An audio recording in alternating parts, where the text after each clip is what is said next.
Finally રૂપા, આજે તારું વર્ષોનું સપનું પૂરું થવા જઈ રહ્યું છે.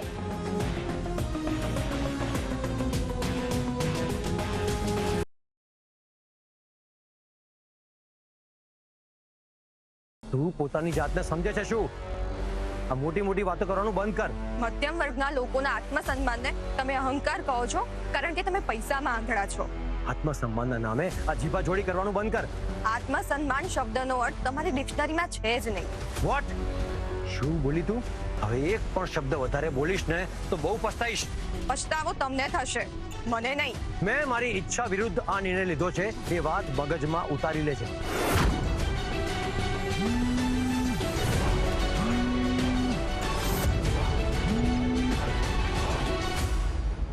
અને તમે બંને જણા એક વાત યાદ રાખજો, જો મને પાછળથી ખબર પડી કે આજે આ જે કંઈ પણ થયું છે તે પણ તમારું કોઈ પ્લાનિંગ હતું, તો આ સિદ્ધાર્થ પાટીદારથી ખરાબ માણસ તમને બીજો કોઈ નહીં મળે.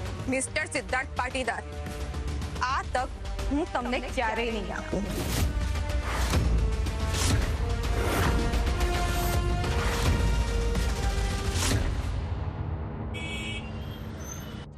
દીદી ચાલ, હવે વધારે અપમાન સહન કરવા માટે અહીં ઊભું રહેવાનો કોઈ અર્થ નથી. એક મિનિટ ઊભી રહે. તું ક્યાંય નહીં જાય. અને રહી વાત રૂપાની, તો એને ડ્રાઈવર ડ્રોપ કરી દેશે. મને તારી પાસેથી આ જ અપેક્ષા હતી સિદ્ધાર્થ. મને ખબર હતી કે તું સ્વાતિને ક્યાંય નહીં જવા દે. માફ કરજો દાદા, પણ હવે આ ઘરમાં હું એક સેકન્ડ પણ નહીં રહી શકું. કેમ બેટા? હવે તો તે પોતાની જાતને નિર્દોષ સાબિત કરી જ દીધી છે ને. સ્વાતિ, તે બધાને સાચું તો સમજાવી દીધું છે. બ્રો, તમે આ બધી મેટર બતાવો ત્યાં સુધી હું રૂપાને મૂકીને આવું. ના રાહુલભાઈ, મારી દીદી તમારી સાથે ક્યાંય નહીં જાય. રૂપા, તને મારા પર વિશ્વાસ તો છે ને? રાહુલ, વાત હવે વિશ્વાસની નથી રહી, જવાબદારીની છે. આઈ નો બ્રો, હું રેડી છું. તમે કહો એમ કરીશ બસ. તો યાદ રાખજે, રૂપાની લાઈફની જવાબદારી આજથી તારી છે. Yes, I accept it. હવે જવું?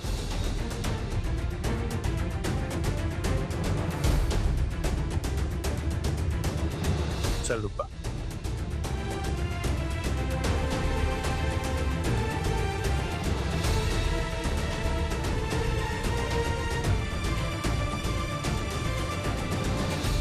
દાદા, કોઈ મેડમ, મને માફ કરજો, પણ હવે હું આ ઘરમાં નહીં રહી શકું. કેમ બેટા તું આવું કરે છે? દાદા, હું આ ઘરમાં લગ્ન કરીને આવીને ત્યારથી મારો એક જ ઉદ્દેશ હતો, મારી જાતને નિર્દોષ સાબિત કરવી. એ તો તે કરી લીધું, હવે શું વાંધો છે? એટલે જ તો કહું છું ફોઈ, મારું કામ પૂરું થઈ ગયું છે. અને હવે તો તમે બધા સમજી જ ગયા છો ને કે મેં તમારા પરિવારને દગો નથી આપ્યો.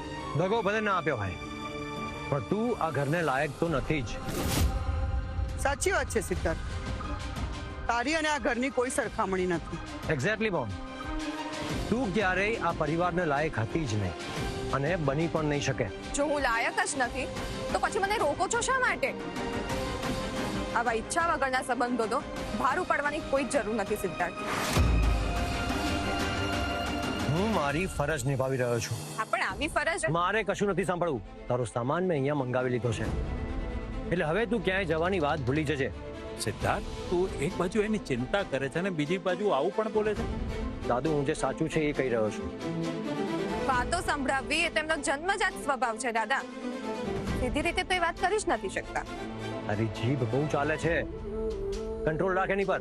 સિદ્ધાર્થ, મને એક જવાબ આપો. જો તમને મારાથી આટલી જ તકલીફ છે તો પછી મને ઘરે કેમ નથી જવા દેતા?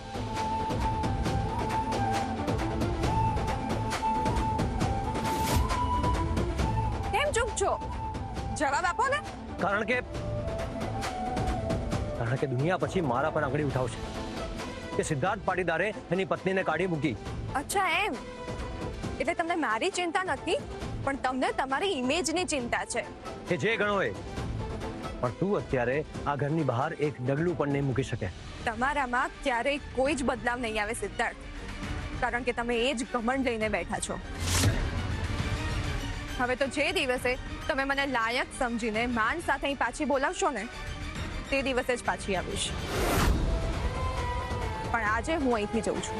તને એક વાર કહ્યું તો સમજાતું નથી. એટલે હવે મારે તમારી કઠપૂતળી બનીને રહેવાનું? તમે કહો એમ મારે કરવાનું? બસ બહુ કરી દે તારી મરજી. સિદ્ધાર્થ, આ બળજબરી છે અને હું સહન નહીં કરું. તારી વાત માનીને મેં રૂપા અને રાહુલના લગ્ન નક્કી કર્યા છે. એ ભૂલી ગઈ? હા તો એ તમે ન્યાય કર્યો છે, ઉપકાર નથી કર્યો. જો તું ઈચ્છતી હોય કે રૂપા અને રાહુલના લગ્ન શાંતિથી પતે તો તારે મારી વાત માનવી જ પડશે. તમે મને બ્લેકમેલ કરી રહ્યા છો? એ જે સમજે, પણ તારે મારી સાથે આ ઘરમાં રહેવું જ પડશે. તું ક્યાંય નહીં જઈ શકે. And this is my order.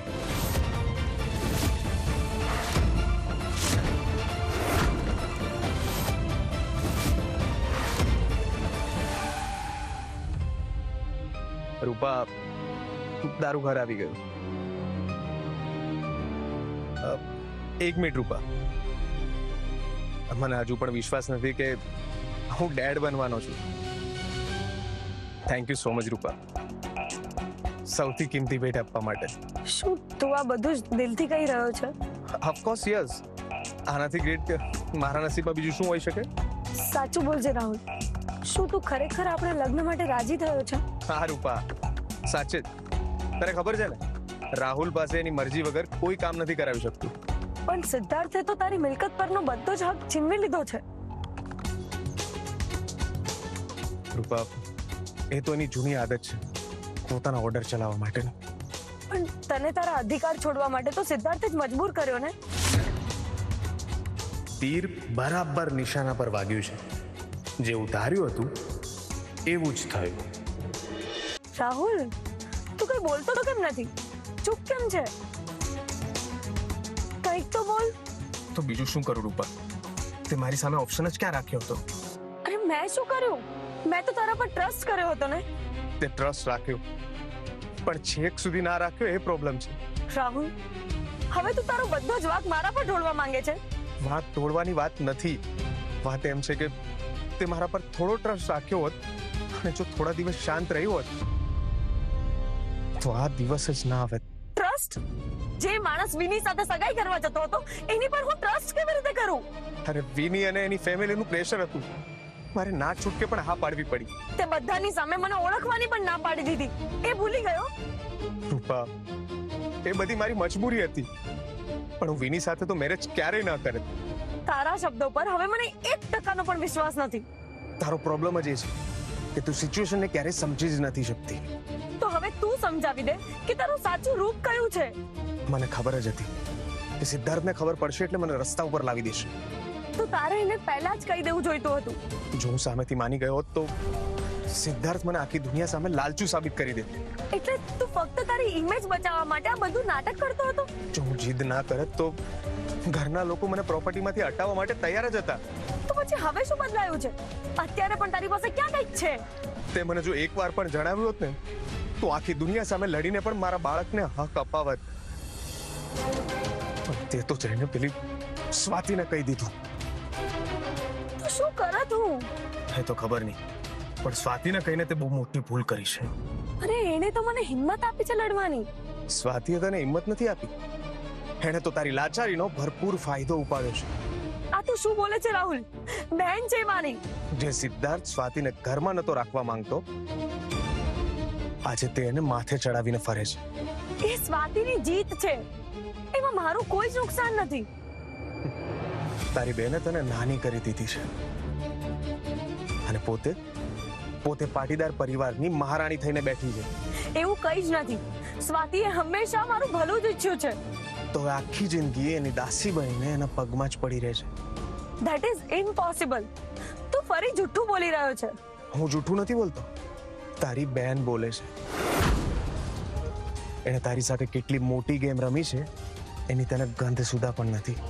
તું મને ફરીથી તારી ખોટી વાતોમાં ફસાવવાનો પ્રયત્ન કરે છે, પણ હું નહીં માનું. ઠીક છે, તો હું તને ચેલેન્જ આપું છું કે 24 કલાકમાં હું તારી બહેનનો રિયલ ફેસ તારી સામે લાવીશ. તું સાબિત નહીં કરી શકે, કારણ કે સ્વાતિ નિસ્વાર્થ છે. બસ 24 કલાક રૂપા. આ 24 કલાકમાં તારી આંખો પરથી પ્રેમના પાટા ઉતરી જશે.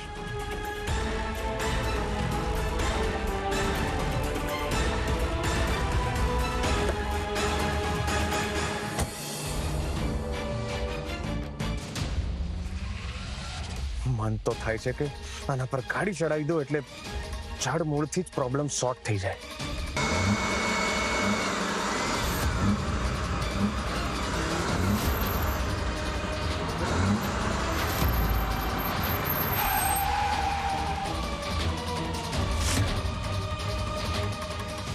ના રાહુલ ના, અત્યારે ધીરજ રાખવી પડશે, નહીતર બધું જ બરબાદ થઈ જશે. સ્વાતિને હરાવવા માટે મારે એની જ જાળનો ઉપયોગ કરવો પડશે. હવે એક એવી ગેમ રમાશે કે આખો પાટીદાર પરિવાર જોતો રહી જશે.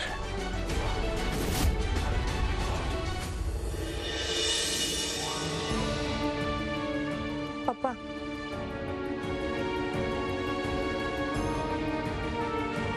કેમ પાછી આવી ગઈ?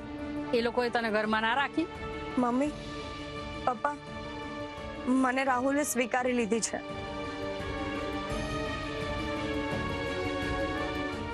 શું કહ્યું તે? સ્વીકારી લીધી એટલે એ તારી સાથે લગ્ન કરવા માટે તૈયાર છે? હા, એ પોતાની બધી જ ભૂલો સુધારીને મારી સાથે લગ્ન કરશે. એનો અર્થ એ કે તું હવે એ ઘરની વહુ બની છે, એમ જ ને? હા. સારું થયું. ચાલો, જ્યાં પાપ કર્યા છે ત્યાં જ પાપ ધોવાનો મોકો પણ મળી ગયો તને. સાંભળો છો, તમે જરા મુહૂર્ત તો જોઈ લો. અને રાહુલે ભલે સ્વીકારી હોય, પણ હું એની આ ભૂલ ત્યારે માફ નહીં કરું. પપ્પા, પ્લીઝ આવું ના બોલો. જો કે અત્યાર સુધી જે નાની મોટી ભૂલો કરી તે મેં હંમેશા જતી કરી હતી.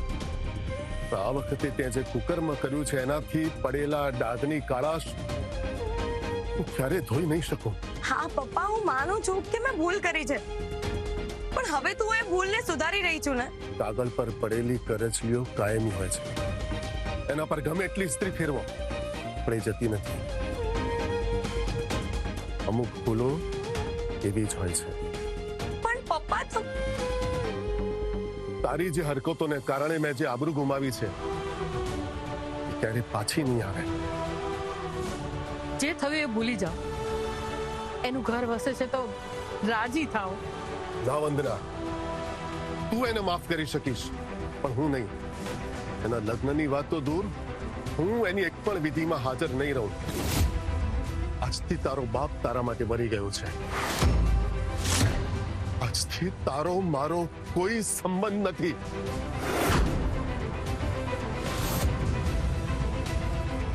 પપ્પા,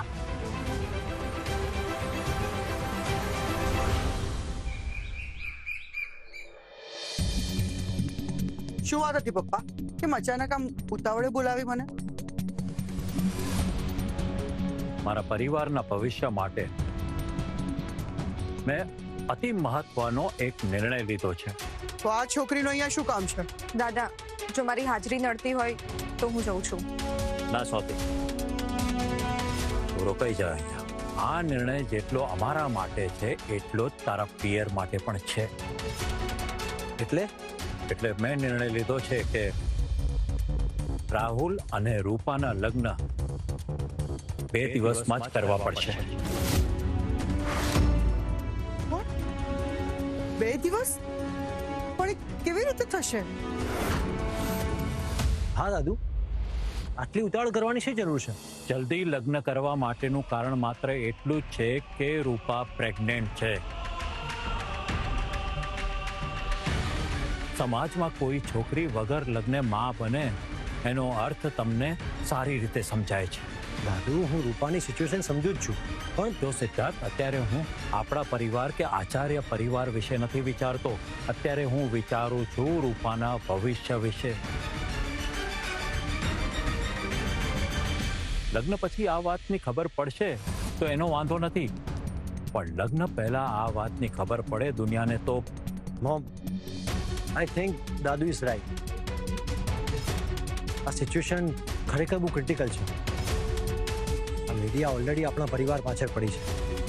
જો એમને આ ન્યૂઝ મળી ગયા ને તો બહુ મોટી કોન્ટ્રોવર્સી બનશે. મારો વિશ્વાસ મારા ઘરના સભ્યો પરથી ઉઠી ગયો છે. રાહુલ લગ્ન માટે માંડ તૈયાર થયો છે. એનું જો મન બદલાઈ ગયું ને તો આખી વાત વણસી જશે. યસ મોમ, આપણા પરિવારની ઇમેજને સ્પોઇલ થતી બચાવવા માટે આ ઉતાવળ જરૂરી છે. સિદ્ધાર્થને હજી પણ એમની ઇમેજની જ પડી છે. માણસાઈ જેવું કંઈ છે ખરું એમનામાં? એ બધી વાત બરાબર, પણ 2 જ દિવસમાં બધી તૈયારીઓ કેવી રીતે થશે? ડોન્ટ વરી મોમ, હું એક ફોન કરીશ તો આખું અમદાવાદ આપણી સેવામાં હાજર થઈ જશે. એની કંઈ જરૂર નથી સિદ્ધાર્થ.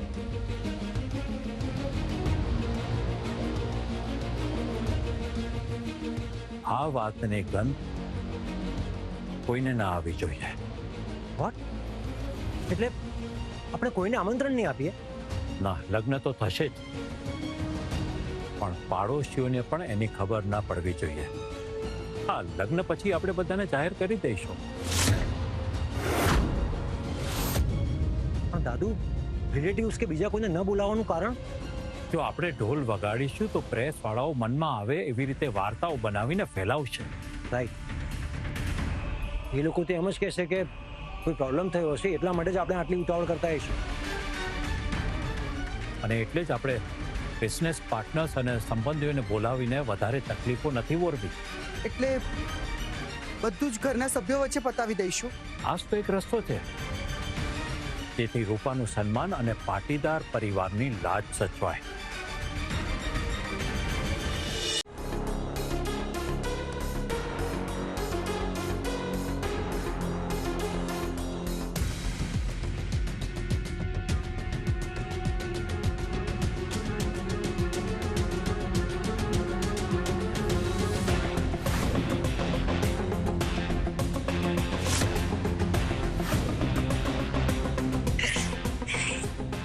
ફાઇનલી રૂપા, આજે તારું વર્ષોનું સપનું પૂરું થવા જઈ રહ્યું છે.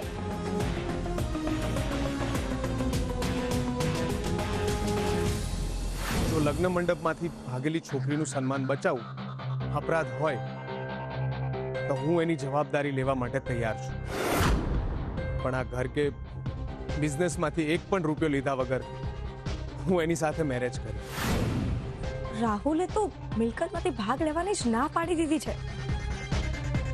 જો પ્રોપર્ટી જ હાથમાં નહીં આવે તો પછી આટલા બધા ધમ પછાડા કરવાનો શું અર્થ? શું રૂપા તું પણ સબ કેવી વાત કરે છે? રાહુલ તો આ બધું ઇમોશનલ થઈને બોલતો હશે, પછી બધું જ સારું થઈ જશે. અને એમ પણ નસીબ જો કે હાથમાં આવેલી લક્ષ્મીને હું કઈ એમને એમ થોડી જવા દઈશ. અને પાટીદાર પરિવારની તિજોરીની ચાવી મારા પાલવ જ બંધાશે, એ પાક્કું છે. ચાલ રૂપા, ફટાફટ તૈયાર થઈ જાઓ. મારે મમ્મી સાથે જલ્દી રાહુલના ઘરે પહોંચવું પડશે. આજનો દિવસ મારા જીવનની નવી શરૂઆત છે. આજે તો મારે સૌથી સુંદર દેખાવાનું છે. અને દાદુ, જો પરિવારની ઇમેજ સ્પોઇલ થશે, ફરી પાછી આ લેવલ પર લાવવા માટે જન્મોના જન્મ વીતી જશે. પપ્પા, જાન લઈને નીકળીશું તો બધે ખબર પડશે જ ને. જાન નીકળશે જ નહીં. એટલે લગ્ન આપણા ઘરમાં જ થશે. ધેટ મીન્સ આ લોકો મોમના આવવાની પણ રાહ નહીં જોવે અને 2 દિવસમાં સીધા મેરેજ. એક જ દિવસમાં રૂપાને રાહુલ બ્રોની વાઈફ બનાવવાની તૈયારીઓ ચાલી રહી છે. મારે મોમને આ બધું કહેવું જ પડશે.